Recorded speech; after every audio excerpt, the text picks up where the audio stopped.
Have you ever thought about how nice it would be to monitor your robotic dress pack on your 6-axis robot? My name is Andrew Jones, Regional Sales Manager for Smart Plastic Solutions, and today I'm going to introduce to you the new triflex brake detection system, or TRB.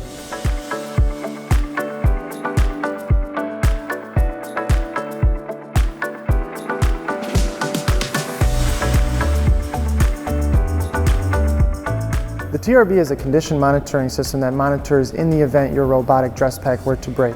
For instance, I'm going to illustrate by pulling on the polymer wire which separates the triflex. This sends a signal back to the sensor block, which sends a signal to the light. The light can be mounted anywhere on the robotics cell as long as it fits within your application, and acts as a beacon for your maintenance engineers to know exactly what robot needs attention. With TRB, you now have the ability to purchase directly into your new robotic triflex system or implement it as well into your existing application.